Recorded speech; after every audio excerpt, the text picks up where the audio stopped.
కాబట్టి గురువు అనేటటువంటి వాళ్ళు ఎంత ప్రధానమో అందుకనే శరీరం స్వరూపం తథావాకళత్రం యశశ్చారు చిత్రం ధనం మేరుతుల్యం మనశ్చే నలగ్నే గురోరంఘ్రి పద్మే తతఃకిం తతఃకిం తతఃకిం తతఃకిం అని చెప్తారు.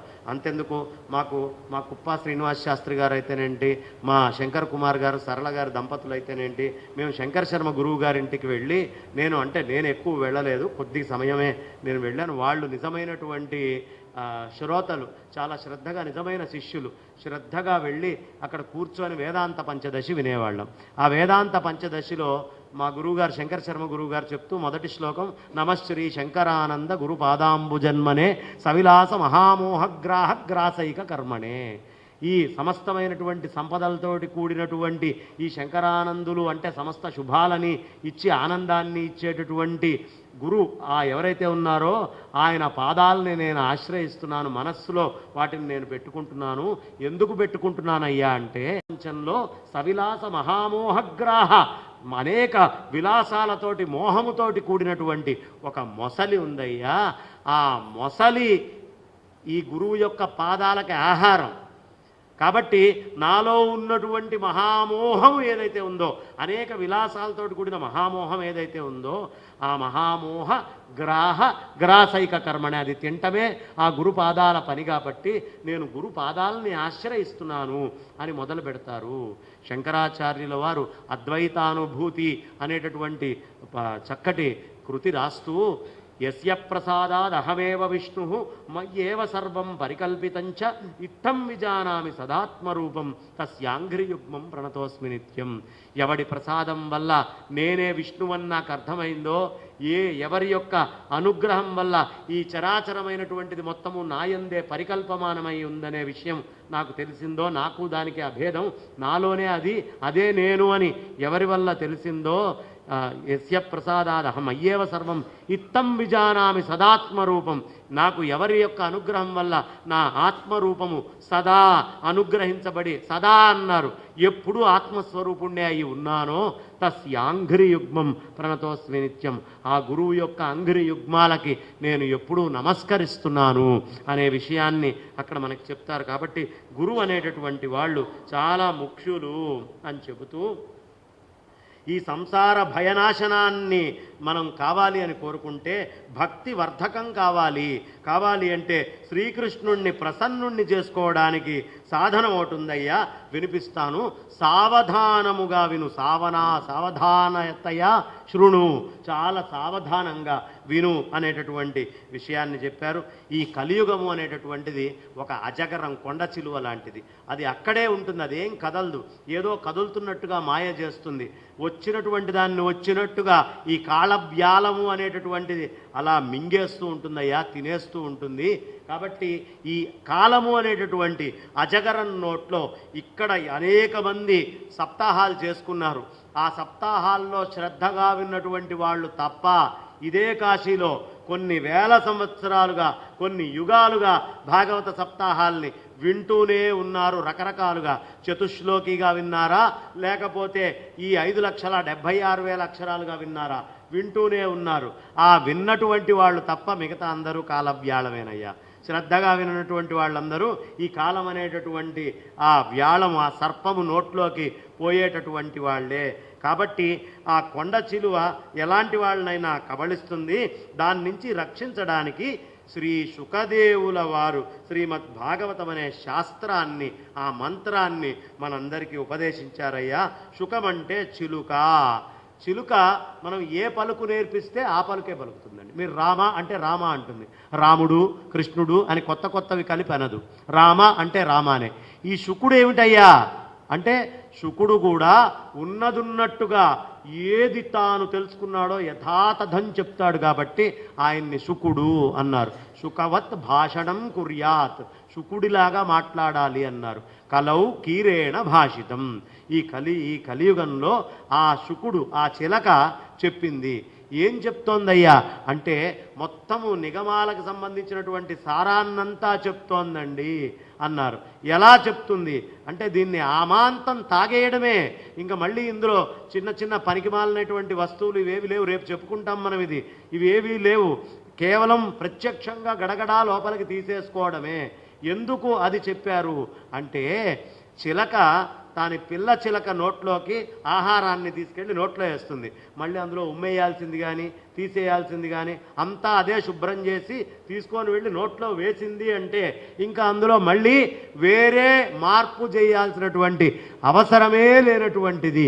కాబట్టి శుకుడు అలా అందించాడయ్యా, అలా మనకు అందిస్తున్నాడు. మన కర్ణ రసాయనం ఈ చెవుల్లోకి అలాంటి రసాయనాన్ని ఆ శుకమహర్షి మనకి పంపిస్తున్నాడు. ఇందులో ఇంకా మార్పులు మనం ఏం చెయ్యక్కర్లా, యథాతథం లోపలికి వేసుకుంటే సరిపోతుందయ్యా అని చక్కగా మనకి తెలియపరుస్తూ ఉన్నారు.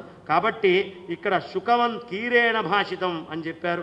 అలాంటి ఆయన అంతఃకరణ శుద్ధికి దీనికంటే వేరే సాధనం ఇంకోటి లేదు. అంతఃకరణ శుద్ధి కావాలా, మనస్సు బుద్ధి అహంకారము చిత్తము అన్నీ శుద్ధం కావాలని నువ్వు కోరుకుంటున్నావా? దీన్ని మించినటువంటి సాధన ఇంకొకటి లేదయ్యా. ఏతస్మాదపరం కించిన్ మనః శుద్ధ్యై న విద్యతే. కేవలం ఇది మాత్రమే శుద్ధికి సాధనము. కాబట్టి ఇది వక్త వాడి నోటితోటి చెప్తాడు, శ్రోత మనస్సు శుద్ధమవుతుంది. కర్త వేరు ఫలభోక్త వేరు కాదు.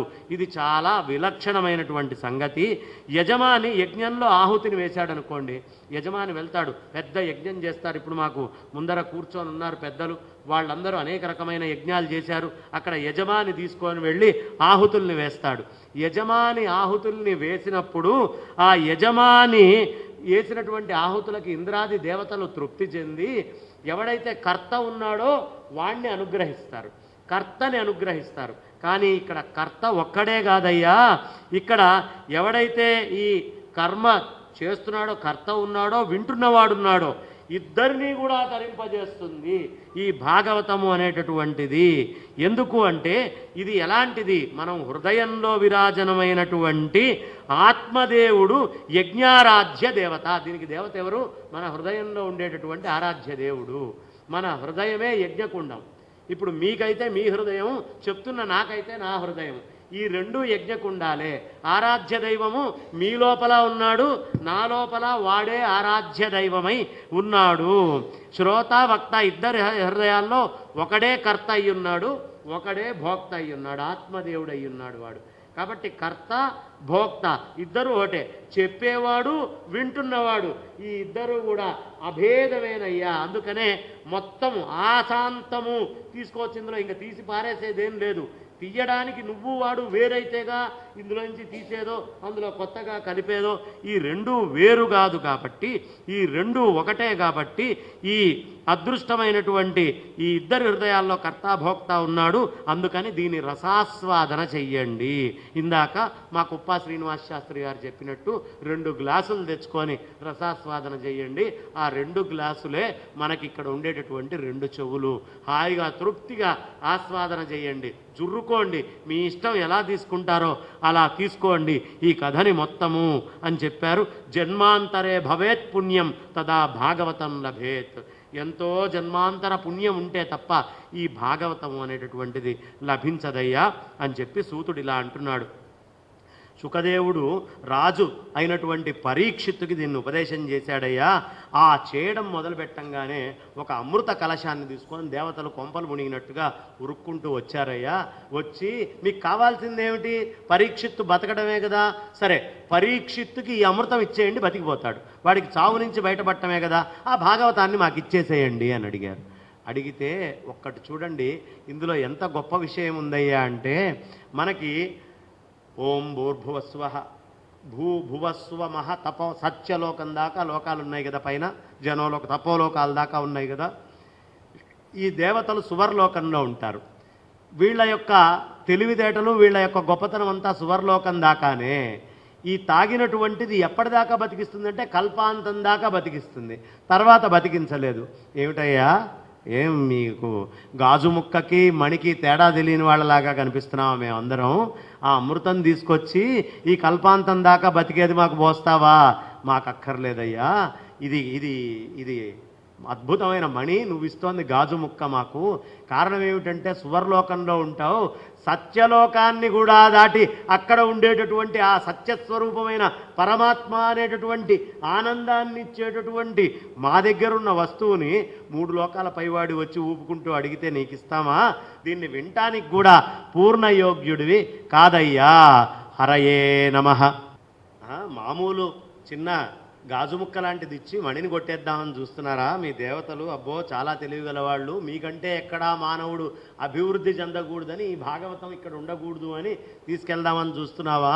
ఓ సమయంలో బ్రహ్మదేవుడికి అనుమానం వచ్చిందయ్యా, ఈ పరీక్షిత్తుకి ఎలా ఇది కలిగింది, దీన్ని చూద్దాము అని ఆకాశంలో ఉండి మిగతా ఒక తరాజు తెచ్చుకున్నాడయ్యా, మిగతా వాంగ్మయాన్నంతా ఒకవైపు వేశాడయ్యా, ఈ భాగవతాన్ని ఒకవైపు వేశాడయ్యా, అది బరువు బాగా పెరిగి భూలోకానికి వచ్చిందయ్యా, మీదంతా పైనే స్వర్గంలో తేలిపోయి ఉంది, మిగతా శాస్త్రాలన్నీ స్వర్గాది లోకాలు ఇవ్వడానికి పనికొస్తాయి కానీ మోక్ష శాస్త్రాన్ని ఇవ్వేది ఈ మానవ మాతృడై మానవ జన్మనెత్తినటువంటి వాడికి మాత్రమే సాధ్యమవుతుంది. కానీ ఈ మోక్ష సామ్రాజ్యం దేవతలకు కూడా సాధ్యం కాదు. దేవతలు కూడా మనుష్య జన్మ ఎత్తి ఇవన్నీ విని మనుష్య జన్మయందు తాపత్రయాన్ని పోగొట్టుకుంటే తప్ప మోక్షం అనేది రాదు. కేవలం మనుష్యులకి మాత్రమే ఉన్న భాగ్యము. కాబట్టి నువ్వు ఇచ్చేటటువంటివి మాకేమీ అక్కర్లేదయ్యా అనే విషయాన్ని ఆయన సుస్పష్టంగా అక్కడ తెలియపరుస్తూ, అక్కడ శుకదేవుడు చెప్పినటువంటిదయ్యా, కాబట్టి ఈ దుర్లభమైంది మాకు అక్కర్లేదు. ఈ మోక్షాన్ని చూసి ఆయన ఆశ్చర్యం కలిగి బ్రహ్మదేవుడు కూడా అనేక రకాలు చేశాడు. నారదుడు ఎప్పుడూ సంచారం చేస్తూ ఉంటాడు. ఆ నారదుడు సంచారం చేసేటటువంటి నారదుడు కథ అక్కడికి ఆగింది. ఇంకా కథని ముందరికి చెప్తున్నాడు. అసలు ఈ కథకి ఆవిర్భావము ప్రాదుర్భావము మూలమేమిటి అనేది చెప్తున్నారు. ఈ నారదుల వారు బాగా సంచారం చేస్తూ ఉంటారు. ఆయనకి శాపం ఉంది, ఎప్పుడూ ఒక చోట ఉండకూడదని. ఆయన రకరకాలైనటువంటి ప్రదేశాలన్నిటికీ కూడా తిరగడం మొదలుపెట్టారండి. ఆయన భక్తికి ఆచార్యుడు. ఆయనకి కర్మకాండ మీద అంత అనురక్తి లేదు, అభిరుచి లేదు. నారదుల వారికి ఎప్పుడూ భక్తితోటి ఉంటారు. కాబట్టి ప్రేమకి ఆచార్యుడు ఎవరైనా ఉంటే అందులో నారదుల వారు ఒకరు. ప్రేమతత్వాన్ని చెప్తూ ఉంటారు. ఎప్పుడూ నిరంతర నారాయణ ప్రేమని, ఆ పరమేశ్వర ప్రేమనే ఆయన బోధ చేస్తూ ఉంటారు.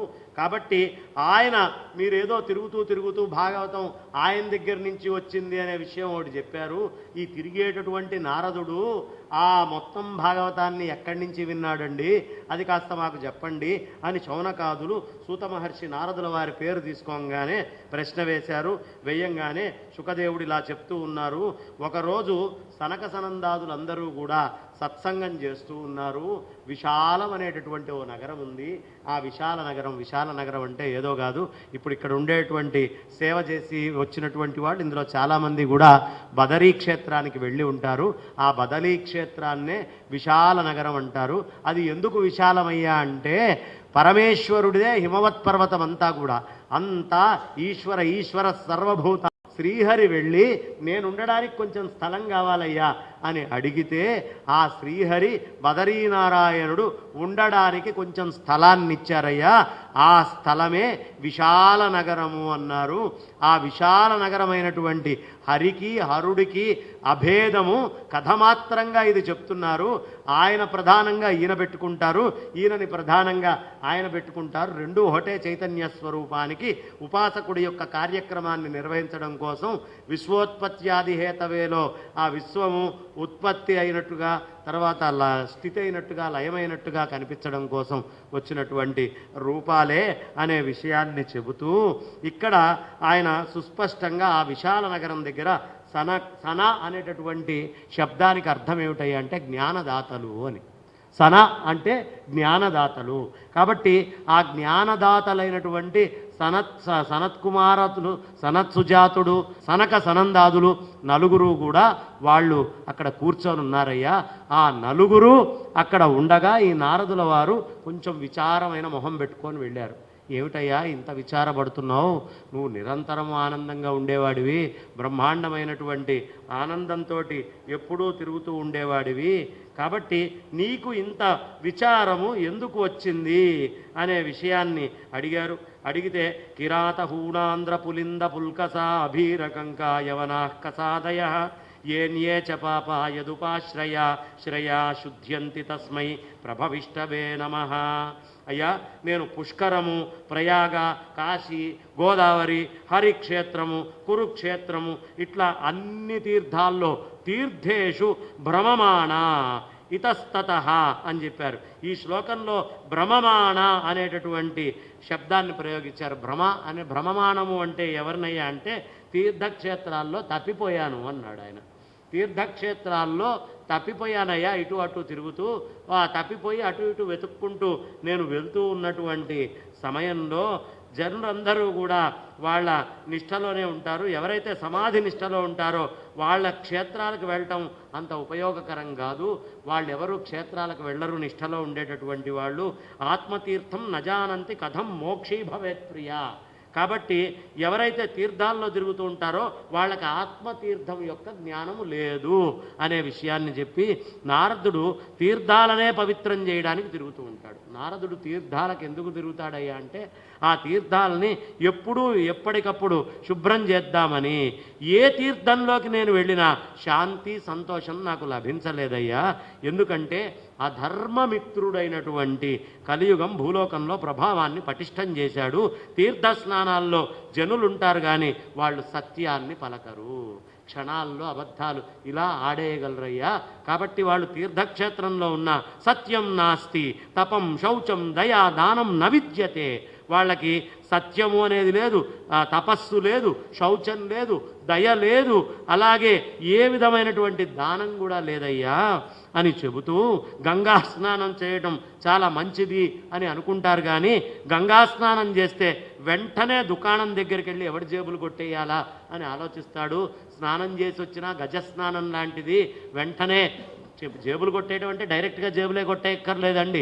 మన మేధా సంపత్తితోటి బతకడానికి ఇతరులని ఎలా పొగిడి ఎక్కడి నుంచి ఏం డబ్బు తెచ్చుకోవాలనేది కూడా ఎదుటివాడి జేబుకి కన్నం వేయటం లాంటిదే, పెద్ద తేడా ఏం లేదు. కాబట్టి ఏ విధంగా జేబులు కొట్టేయాలయ్యా అనేటటువంటి ప్రయత్నం చేస్తూ ఉంటారు. లోకుల్లో దయా సత్య శౌచం దానం ఏమీ లేవు. అసత్యం ఆటంలో ఎప్పుడూ సిద్ధంగా ఉన్నారు. మందాహ సుమందమతయో మందభాగ్యా ఉపద్రుతాహ. లోకులు సోమరులు అయిపోయారండి, చాలా సోమరి వాళ్ళగా తయారయ్యారు.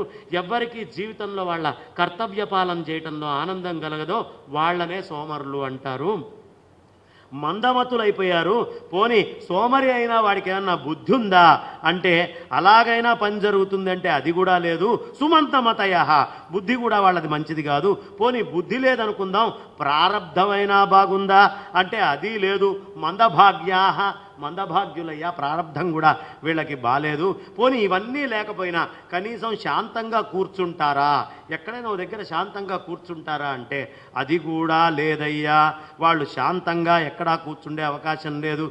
ఏది వద్దనుకున్నప్పుడు సోమరితనం వారిని ఏం చేస్తుంది అంటే ఇక్కడ మనకి శుపద్రుతాహ మనుషులందరూ ఎలా తయారయ్యారయ్యా అంటే రాగద్వేషాలతోటి నిండినటువంటి మనస్సులతోటి ఉన్నారయ్యా. ఇక చెప్పండి, సోమరులై మందమతులై ప్రారబ్ధహీనులై ఎలాంటి సఫలత అలాంటి వాళ్ళకి చేకూరుతుంది? సఫలత వచ్చేటటువంటి అవకాశం ఉందా? ఏదైనా వాళ్ళకి ఫ్రూట్ దొరికేటటువంటి అవకాశం ఉందా? ఈ విధంగా నారదుడు జీవితం యొక్క వైఫల్యాల సారాన్ని మొత్తాన్ని చెప్పుకుంటూ వెళ్ళాడు. ఇదయ్యా కలియుగంలో వాళ్ళ పరిస్థితి. నేను ఊరికినే చెప్పట్లా, మీ దగ్గరకు వచ్చి తీర్థాలన్నీ తిరుగుతూ ప్రతి వాళ్ళని చూస్తున్నా. నారదుణ్ణి వ్యాసుణ్ణి వీళ్ళని మనం గుర్తించలేమండి. ఈ రోజుకు కూడా వ్యాసుల వారు కాశీలో సంచరిస్తూ ఉన్నారు, నారదుల వారు సంచరిస్తూ ఉన్నారు, చిరంజీవులందరూ తిరుగుతూనే ఉన్నారు. విశ్వేశ్వరుడు మీరు చూసేటటువంటి లింగస్వరూపుడు కాదు, విశ్వమంతా ఈశ్వరుడై వ్యాపించి ఎక్కడ కథ జరుగుతుందో అక్కడ ఆయన ఉంటూనే ఉన్నాడు. నారదుడు కథ జరిగే ప్రతి చోట వచ్చి ఉంటాడు, దీంట్లో అనుమానం ఏమీ లేదు అని చెబుతూ, కాబట్టి ఇక్కడ మాకు చాలా దారుణమైనటువంటి పరిస్థితి ఉందయ్యా. కాబట్టి ఇలాంటి వాళ్ళందరికీ ఏమిటి వీళ్ళకి సఫలత ఏ విధంగా చేరేది లేదు, వీళ్ళ జీవితాలన్నీ వైఫల్యాలు అనే సారమే అని చెప్పాడు. కాబట్టి ఎక్కడా వీళ్ళు పొందాల్సిన ఫలాన్ని వదిలిపెట్టి వైఫల్యం అయిపోతున్నారు, అసలు ఫలాన్ని వదిలిపెడుతున్నారు అని నారదుడు ఇంకా ఇట్లా చెప్తున్నాడు. ఈ రోజుల్లో ఎవరు ఎంత పాఖండం చేస్తే వాళ్ళంత గొప్ప యతులు, అంత గొప్ప ప్రవక్తలు, అంత పెద్ద స్వామీజీలు. పాఖండం ఎంత పెరిగితే అంత గొప్పవాళ్ళుగా చెప్పబడుతున్నారయ్యా. ఆ పాఖండం అంటే ఏమిటి? పాపస్య ఖండాని, ఇదో అర్థం కూడా తీసుకోవచ్చు. కాబట్టి నిజమైనటువంటి పాపాన్ని ఖండం చేసే వాళ్ళని ఒక రకంగా, పాఖండం చేస్తాము అని రకరకాలుగా చెప్పేవాళ్ళు. వీళ్ళు ఏం చేస్తారయ్యా అంటే విరక్తాహ స పరిగ్రహ, నా అంత విరక్తుడు లేడు అని చెప్తుంటారు. ఎక్కడ ఏం దొరికితే అది కొట్టేస్తూ ఉంటారు. ఇవాళ రేపు ఎలా ఉన్నారయ్యా స్వాములందరూ కూడా అంటే చాలా మటుకు సంప్రదాయ పీఠాలని వదిలిపెట్టి రకరకాలైనటువంటి దొంగ స్వాములు, జటిలో ముండి లుంఛిత కేశ కాషాయాంబర బహుకృత వేష పశ్యన్నపిచ అపశ్యతి మూఢో ఉదర నిమిత్తో బహుకృత వేష, అలాంటి వాళ్ళు చాలా విశేషంగా పెరిగిపోతూ ఉన్నారయ్యా. కాబట్టి ఇక్కడ అలాంటి దొంగస్వాములు వీళ్ళందరూ కూడా చాలా పెరుగుతూ ఉన్నారు. ఇళ్లల్లో చాలా దారుణమైనటువంటి పరిస్థితి ఉందయ్యా. ఇళ్లల్లో ఎంతవరకు స్త్రీ వయసులో ఉంటుందో అంత మటుకే ఆమె ఆజ్ఞ నడుస్తుంది. స్త్రీలు వయస్సులో ఉండేంత దాకానే వాళ్ళ మాట నడుస్తుందని నారదుడు చెప్తున్నాడు. వయసు అయిపోయిన తర్వాత వాళ్ళ మాట వినేటటువంటి వాళ్ళు, వాళ్ళ ఆజ్ఞని పాటించేవాళ్ళు ఉండేవాళ్ళు లేరయ్యా. తరుణి ప్రభుతాగేహే అని చక్కగా చెప్పారు. ఇక ఈ బావమరుదులు వీళ్ళందరైతే పిల్లల్ని అమ్ముకుండేవాళ్ళు తయారయ్యారు. అంటే కన్యాశుల్కాలు తీసుకునేవాళ్ళు. ఒకప్పట్లో కన్యాశుల్కం తీసుకోవడం అంటే అమ్మాయిని అమ్ముకోవడమే. ఇలాంటి అమ్మాయిల్ని అమ్ముకుండేటటువంటి వాళ్ళు ఒక్క అర్థంలో చెప్పట్లేదండి, అనేక అర్థాల్లో కలియుగాన్ని దర్శించి చెప్తున్నారు. అలాంటి జనాలు చాలా ఎక్కువగా సమాజంలో తిరుగుతున్నారు, ఆడవాళ్ళని అమ్ముకుండేటటువంటి వాళ్ళు కూడా. కాబట్టి పతి పత్ని ఈ భార్యాభర్త అనేటటువంటి వాళ్ళల్లో కలహాలు బ్రహ్మాండంగా నిండిపోతున్నాయ్యా. ఎప్పుడూ లేనంత భారతదేశంలో డైవర్స్ కేసులు పెరుగుతున్నాయ్యా అని చెబుతూ ఆశ్రమాలన్నిటినీ కూడా యవనులు నిలిపివేశారు. ఆశ్రమాల్లో సదాచారం లేకుండా ఏదైనా ఒక ఆశ్రమం కడితే అంతకంటే ఎత్తు మీద కొండెక్కడ దొరుకుతుందా, మనకి సంబంధించినటువంటివి అక్కడ ఎలా పెట్టాలా, సాక్షాత్తు కాశీయే మనకి నిదర్శనం. విశ్వేశ్వరుడు ఈ యవనులందరూ కూడా వచ్చి దుర్మార్గులైనటువంటి వాళ్ళు, మ్లేచ్యులు వాళ్ళందరూ వచ్చి ఈ దేవాలయాల్లో పూజలు సక్రమంగా అందకుండా ఆపుతారయ్యా. ఈ కలియుగంలో తీర్థక్షేత్రాలు, నదులు, మందిరాలు, దుష్టులు వీటన్నిటినీ పాడు చేస్తున్నారయ్యా. అందుకనే మనకి గంగా సంరక్షణ ప్రాజెక్టు తీసుకెళ్ళి డ్రైనేజీలతో సహా అన్నీ గంగాది నదుల్లో కలుపుకుంటూ పోతూ ఉంటే దుష్టులు కాకపోతే ఏమనాలి. ఇలా దుష్టులు రకరకాలుగా దీన్ని పాడు చేస్తూ ఉన్నారయ్యా. యోగులు, సిద్ధులు, జ్ఞానులు, సత్కర్ములు, అసలు ఇలాంటి వాళ్ళు దుర్లభం. ఎందుకు వాళ్ళ పేర్లు చెప్పుకోవడం వల్ల పుణ్యం వస్తుందేమో కానీ అలాంటి వాళ్ళు ఎక్కడా గోచరించట్లేదయ్యా. కలి దావానలము అన్ని సాధనాల్ని భస్మం చేస్తోంది. ఏ సాధనం ఉన్నా దాన్ని భస్మం చేస్తోంది. అట్టశూల జనపదా శివశూల ద్విజాతయ కామిన్య కేశశూలిన్య సంభవంతి కళావిహా. పండిన మంచి ఖాద్య పదార్థాలు, మంచి పండుంటే అవి వాళ్ళు తినరయ్యా, విదేశాలకు పంపించుకుంటారు. ఈ దేశంలోనే పండుతాయి కానీ ఎక్స్పోర్ట్ అయిపోతూ ఉంటాయి. నాసిరకం అన్ని దాచిపెట్టుకుంటారు. మంచివి పంపించి నాసిరకం తిని బతికేటటువంటి జనం ఇక్కడే ఉంటారు. మంచిది కనిపిస్తే కావాలని కోరుకోవాలి కానీ ఇది అమ్మితే డబ్బులు వస్తాయి కదా, ఆ వచ్చినటువంటి డబ్బులు వచ్చాక ఇక్కడున్న నాసిరకం తింటూ బతకాలి అనే ఆలోచనలో వాళ్ళు ఉంటారయ్యా. ఎటువంటి సమయ పరివర్తనము అనేటటువంటిది లేకుండా అట్టశూల అంటే అర్థం ఇదే. సమయ పరివర్తనం అసలు దానికి సంబంధించి దాన్ని సద్వినియోగం చేసుకుందాం అని ఉండదు. బ్రాహ్మణులైనటువంటి వాళ్ళు కూడా ఉంటారయ్యా కానీ వాళ్ళకి వేదాల మీద ప్రీతి అనేది ఉండదు. శివ అంటే వేదము, శివశూల ద్విజాయత అని చెప్పారు. కాబట్టి కామిన్య కేశశూలిన్య, స్త్రీలు వాళ్ళ కేశాలని కత్తిరించుకుంటారు. దీనికి ఏమక్కర్లా, కాశీ నుంచి మనం ఎక్కడికి వెళ్ళినా కూడా అన్ని చోట్ల ఆడమంగళ షాపులు అద్భుతంగా కనిపిస్తున్నాయి. అవి పెరిగి ఉన్నాయి అంటే కత్తిరించుకునే వాళ్ళు ఎక్కువయ్యారు. కాబట్టి కత్తిరించుకోవాల్సింది ఒకటే చోట, అది ప్రయాగలో అక్కడ వేణీమాధవ క్షేత్రంలో పుణ్య స్త్రీలు కూడా కత్తిరించుకోవచ్చు. కత్తిరించుకోవడానికి యోగ్యమైనటువంటి ప్రదేశం అదొకటేనయ్యా. అంటే కేశశూలిన్య అంటే కః ప్రజాపతి ఈశో యస్య తస్య శూలిన్య అంటే కొంచెం వ్యభిచారం మీద కూడా స్త్రీలకి దృష్టి పెరుగుతుందయ్యా ఈ కలియుగంలో. ఏవం పశ్యన్ కలేర్దోషాన్ పర్యటన్ నవనీమహం యామునం తటమాపన్నో యత్ర లీలా హరేరభూత్. ఈ భూలోకపు దశ ఒకరోజు నేను తిరుగుతూ యమునా తీరానికి వెళ్ళానయ్యా. అక్కడ ఒక గొప్ప ఆశ్చర్యకరమైనటువంటి విషయాన్ని చూశాను. ఒక ఆడావిడ దుఃఖంతో కూర్చుంది. ఆమె దగ్గర ఇద్దరు బాలులు మూర్ఛతోటి పడి ఉన్నారయ్యా. ఆ మూర్ఛతోటి పడి ఉండేటటువంటి ఇటువంటి వాళ్ళని మేలుకొల్పే ప్రయత్నం చేస్తోంది ఆమె. ఎవరైనా సహాయం చేయగలరేమో అని చూస్తూ ఉంది, కానీ ఎవరూ కనిపించలేదు. పోనీ తక్కువదా అనుకుందామంటే వందలాది స్త్రీలు ఆమెకి సేవ చేస్తూ ఉన్నారు. అక్కడ సేవ చేస్తూ నచ్చజెప్తున్నారు. దూరం నుంచి ఈ దృశ్యాన్ని చూశాను, నాకు అర్థం కాక దగ్గరికి వెళ్ళాను. ఆ దగ్గరికి వెళ్ళి నన్ను చూడంగానే ఆమె లేచి నిల్చుంది. లేచి నిల్చొని ఇలా అంది, మీరు ఒక్క క్షణం ఇక్కడ ఉండండి, మీ దర్శనం వల్ల నా పాపం నశించింది. దర్శనం తవ లోకస్య సర్వథాఘహరం పరం. భగవాన్ ఈ పరమేశ్వరుడు ఎలాగ సృష్టిని లయం చేస్తాడో అలా మీ దర్శనం వల్ల నా పాపాలన్నీ లయమైనాయి.